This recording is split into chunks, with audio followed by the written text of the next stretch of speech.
안녕하세요. 네, 진짜 오랜만에 영상을 촬영하게 되었습니다. 네. 오늘은 제가 요즘에 공부하고 빠져있는 그런 주제들에 대해서 조금 소통하고 나누고자 하고, 이 주제들을 가지고 앞으로 어떠한 방향성으로 제가 영상을 찍고 싶고 어떠한 내용을 나누고 싶은지도 얘기를 하고자 해요. 일단은 저는 요즘에 이제 인체 쪽에 본질적인 거에 대한 관심을 갖다 보니까 여러 가지 이제 균형이나 밸런스나 그다음에 그런 걸로 타고 가다 보니 이제 체질학적인 것까지도 요소를 좀 공부하고 있고요. 또 어떻게 설명을 해야 될지 모를 만큼 요즘에 관심사가 여러 분야로 있는데, 이게 왜 접근을 그렇게 하게 됐냐면, 사실 지금 선생님들은 어떠세요? 저는 필라테스를 처음에 가르치면서 너무나 새로운 경험이었거든요. 제가 아는 운동은 되게 지루하고 힘들고 땀나고 몸이 고되고 이런 거라고만 전 생각을 했었는데, 필라테스를 가르치고 배우면서 제가 느꼈던 건 우리 몸에 대한 인지가 어떤 거고 내 몸이 어디에 뭐가 있는지에 대한 인지, 장기를 제가 뭐 느끼는 걸 디테일하게 모르지만 그런 것처럼 위치적인 부분이라든지 인지적인 부분을 새롭게 해주는 그런 깨달음의 뭐라 그럴까 하나의 방법이었어요. 그걸 통해서 제 몸이 어떻게 정렬이 지금 되어 있고 그 정렬을 통해서 어떠한 통증이 유발될 수 있고 이런 거를 좀 알아가는 게 되게 새로웠거든요. 그리고 그거를 제 3의 눈으로서 제가 3자로서 회원분들을 대상으로 그런 자세나 이런 거를 정렬을 맞춰주면서 통증이 경감되고 또 이제 나아가는 방향성을 볼 때 그 뿌듯함의 경험은 정말 되게 어, 임팩트가 컸던 것 같아요. 그러고 나서 필라테스를 가르치다 보니까 이게 필라테스 동작으로만 할 수 없는 것들도 새롭게 나오더라고요. 제가 필라테스를 접근할 때 동작을 몇백 가지를 외웠지만 그 몇백 가지 동작을 다 하기 이전에 오히려 그거에 대한 변형된 동작을 훨씬 더 많이 진행했던 것 같아요. 왜냐하면 가르치다 보면은 그 완벽한 풀 동작을 할 수 없는 경우들이 더 많았기 때문에 프리 동작으로서 뭔가 프리페어 동작으로 하는 자세들을 조금 더 변형해서, 근데 프리페어는 또 너무 쉬워. 근데 이 사람 한 요 정도 단계는 할 수 있을 것 같아. 이런 분들한테 약간 소도구를 사용하거나 그런 변수들을 통해서 이런 변형 동작들을 많이 하게 됐던 것 같아요. 그럼 제가 느꼈던 건 사실 이건 필라테스 교재에서 전 배운 적이 없어요. 하물며 워크숍에서도 배운 적이 없어요. 그렇지만 이걸 본질적으로 접근하면 무수한 경우의 수를 만들 수 있다는 걸 제가 느껴왔던 것 같아요. 근데 필라테스만으로도 좀 한계점에 대한 느낌이 좀 느껴지더라고요. 사실 필라테스는 코어를 강화하기 위해서 균형을 틀어뜨리면서 그 균형을 잡아주기 위한 근육들의 움직임을 통한 동작들을 하는 거잖아요. 근데 제가 자이로토닉을 2017년, 18년에 처음 접하고 그걸 자이로키네시스라는 동작을 통해서 또 다른 몸에 대한 경험과 인지를 하고, 그리고 이제 토닉까지 배워오면서 기구를 통한 몸에 대한 인지력을 어떻게 또 키우는 게 좋을지에 대해도 느끼게 됐던 것 같아요. 뭐 선생님들이 필라테스 강사분들일지 자이로토닉을 가르치신 분들일지 둘 다 접목하거나 또 다른 백그라운드를 가지고 있으신 분들일지 모르지만 모든 운동에는 다 이점과 또 배워야 될 점들이 있죠.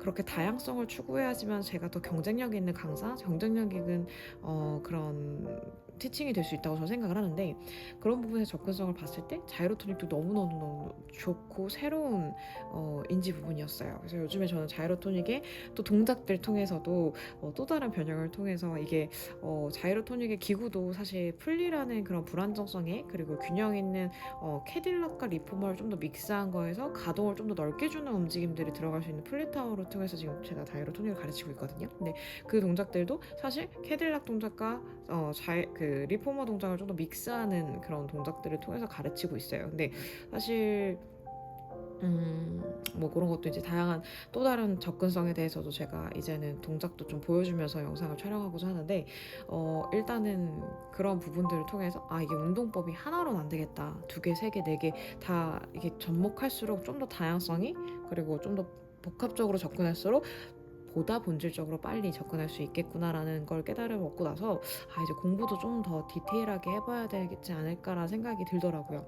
저는 간호학과를 졸업해서 간호사의 임상 경험을 통한 그런 백그라운드를 가지고 있지만 양학적으로만 접근할 것이 아니라 양의학이라는 게 사실 이제 서양에서 들어온 그런 학문에 대한 부분을 말을 하는 건데, 우리가 아는 그냥 피검사나 어떤 검사 수치를 통해서 뭐 엑스라이든 뭐든 이런 검사를 통해서 결과값을 진단을 내려서 요법이어서 그로 따른 뭔가 치료법이 들어가는 요법이라고 보면 좋을 것 같아요. 그래서 수치적으로 객관적인 데이터를 도출해낼 수 있긴 한데 이게 한의학적인 요소는 사실 접근법이 객관화적인 수치요법이 아니잖아요.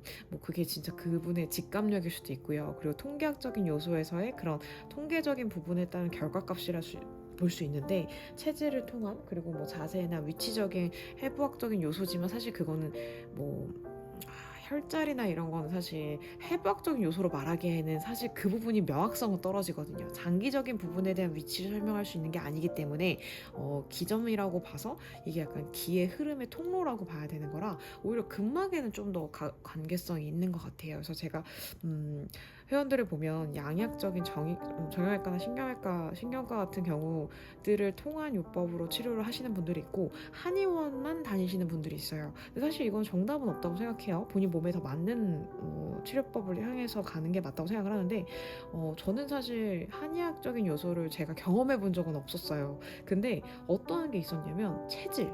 사람마다 체질이 다르잖아요. 어떤 분들은 저는 그래요. 저는 사우나를 하면 너무 힘들어요. 제가 소양인이라고 제가 들었는데 위쪽으로 열이 많다 보니까 그 심장을 되게 버겁게 하는 그런 뭔가 움직임이 순환을 통한 것이 아니라 뭔가 그 열감으로 인한 그 위로 올라오는 열감으로 인한 그런 건 제가 버겁고 힘들더라고요. 근데 뭐 러닝이나 유산소성의 운동을 통한 그런 심장 펌핑은 훨씬 더 개운하고 시원함을 느껴요. 그래서 어떤 분들은 운동을 하면 몸이 개운하다고 말하고 어떤 분들은 몸을 운동을 하면 더 피로함을 느끼고 사우나나 이런 걸 통한 훨씬 개운함을 느낀다는 분들도 계시잖아요.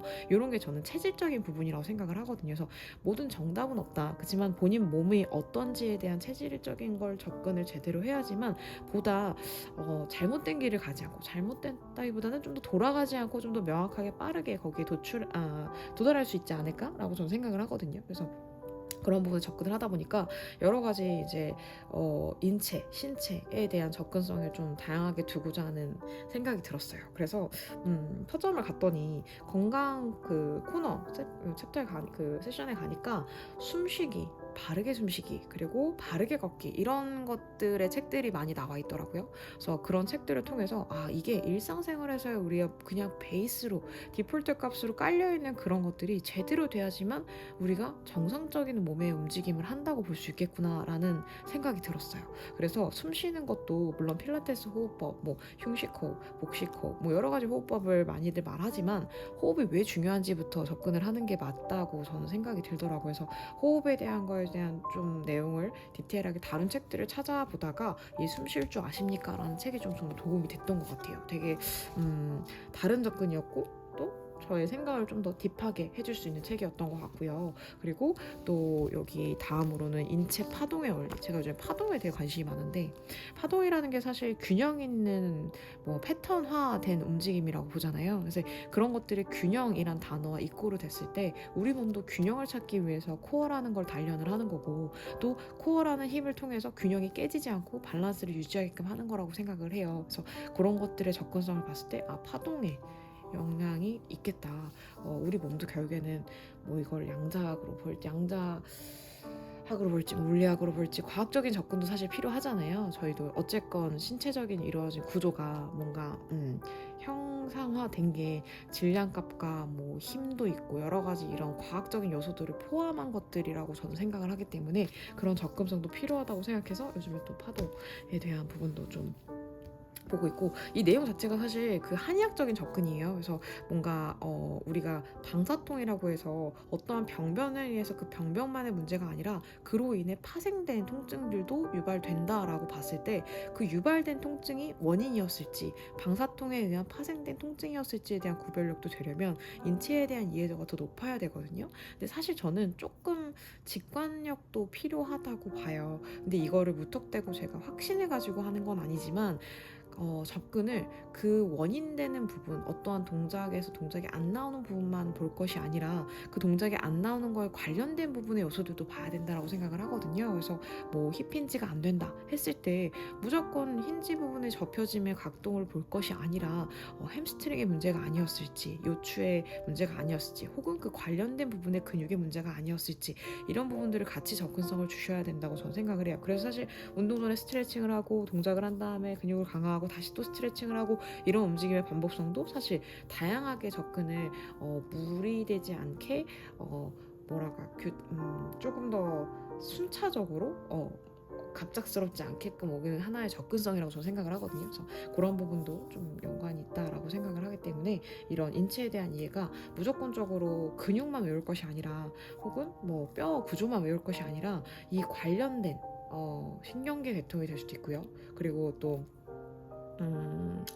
심리적인 요소도 들어갈 때가 있어요. 그리고 또 어떤 게 있을까요? 그 사람의 뭐랄까 마인드셋, 영양적인 부분도 영향이 있다고 저는 생각을 하거든요. 그래서 그런 다양한 접근성이 사실 들어가야 정말 본질적인 우리의 원리나 원초적인 그 문제점을 해결할 수 있다고 저는 생각이 들더라고요. 어느 순간은. 그래서 이게 단순히 운동법, 워크샵만 들어서 다양한 운동 방법, 운동의 그런 뭐 종류를 외우고 배우고 할 것이 아니라 정말 본질에 대한 접근을 좀 다른 방향으로도 해봐야겠다라는 생각이 들었어요. 그래서 제가 지금 요즘에 공부하고 있는 것들이 그런 것들인데 일단 근막도 많이들 들어보셨죠? 근막은 사실 선생님들도 많이 관심이 많으실 거예요. 근막 이완법도 많이 뭐 워크숍도 들으시고 관심도 많고 또 뭐 멜트라든지 이런 동작 그런 토독으로 사용한 그런 움직임들을 통해서 근막의 이완을 어떻게 시킬지 움직임의 가동을 어떻게 넓힐지를 공부를 하실 텐데 요 해부학적인 요소로 좀 접근을 해서 나름의 중간중간에 사진 같은 것도 있고 그림도 있어가지고 좀 도움이 되긴 하거든요. 근데 여기 보면 이런 동작들이 생각보다 필라테스 동작, 자이로키네시스 동작 이런 것들이 요소들이 좀 있어요. 그래서 이게 확실히 동작들이 다 이유가 있었구나 라는 생각이 들 수 있더랍니다. 그래서 이것도 좀 책에 도움이 됐고요. 그다음에 두개 천골요법이라는 게 사실 이것도 파동학과 비슷한 결의 움직임의 요소라고 보면 돼요. 그래서 경락 마사지나 이런 것처럼 그 뭔가 인체에 대한 이완법의 하나의 요법인데 이 이완을 왜 하냐면 균형을 고르게 피기 위함이에요. 우리가 막 울퉁불퉁한 거를 이렇게 모래 같은 거 필 때 좌우에 이렇게 흔들림을 통해서 골고루 필 수 있잖아요. 그런 요소 같은 움직임이라고 단순하게 봐도 좋을 것 같아요. 그래서 이거는 우리 천골이랑 그 다음에 두개골을 연결하는 파동의 흐름을 우리가 좀 더 깨워주고 깨워주는 그런 기법이라고 하거든요. 그래서 그런 것도 좀 공부하고 있고 그리고 이제 체질법 제가 요즘에 또 체질 그 다음으로 이제 보는 게 체질인데 한의학적인 접근을 하려다 보니까 팔체질학이라고 해서 뭐 이제 우리 단순히 들어본 태양인, 태음인, 소음인, 뭐 소양인 이런 것들에서 또 디테일하게